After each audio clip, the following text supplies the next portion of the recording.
Coach, I'm not going to grill you on rules that passed today at the NCAA that you hadn't had a chance to look at, but two that were pretty basic that I'd like to ask about. First, eliminating two-a-days in practice starting this fall. How will that affect you in your practice?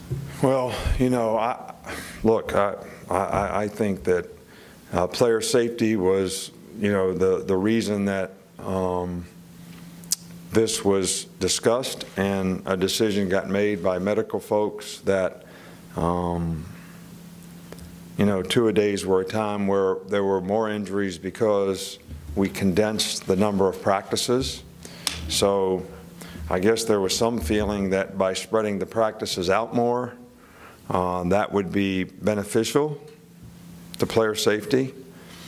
I personally think that our season is way too long, and making the season longer is not a good thing for the players. I cannot see bringing our guys in July to start practice and having 4 or 5 weeks of practice before we play a first game when summer school is still going on and all that. So I don't disagree with the day off, a week. Look, I think if we thought two-a-days was too much, we should have not made it longer. We should have just eliminated two-a-days and kept the number of practices a little less, because it's a long season. It's a long season for these players. I mean, we played 15 games 2 years in a row. It's a long season. It's tough to get them back to get ready for off-season programs, spring practice. I mean, it's a lot of ball. And, you know, our format for how we do playoffs, where you got a month between games, then you got another game in 10, 12 days. I mean, that's tough on players too, because they have to keep practicing all that time. So our season is not just the equivalent to 15 games. It's probably the equivalent from a practice standpoint to 17 or 18 games. So I'm not for making it longer, and I probably won't make ours longer. I think what we're going to do is just come in 1 day early to make up for the day off. The one Sunday we have to have a day off, so we may have a few less practices.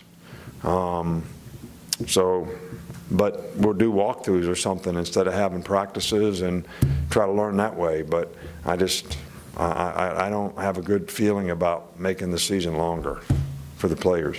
And the other one, which we have discussed before, the addition of the 10th full-time coach. Have you given any thought to how you? Well, yeah, I've been very, very much for that. I know that there's a lot of people out there that complain about staff sizes, but we actually have the fewest number of coaches per player of any sport in college. We have the fewest number of coaches relative to the players of any sport in college, ratio-wise I'm talking about. So to have a 10th coach really balances the staff better.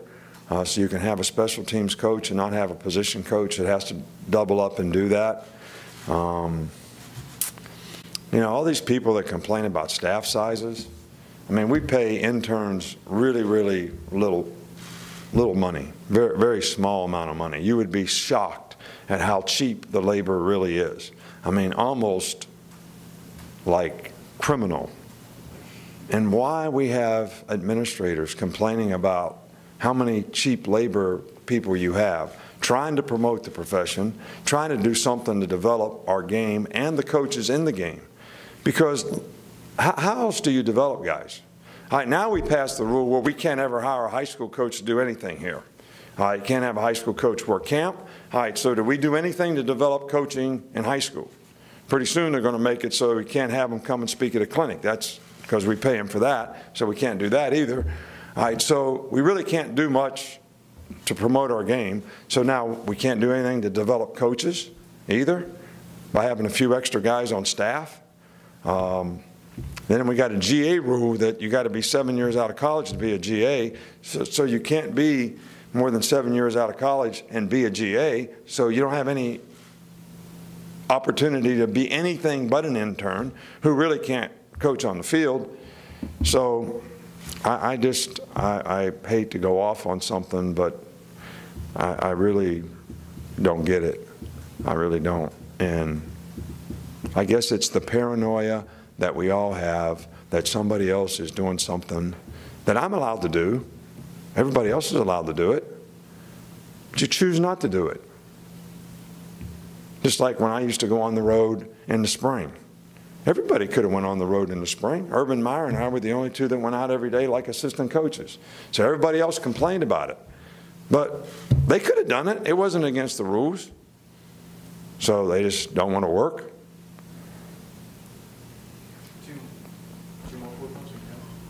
Are you trying to get me off this subject?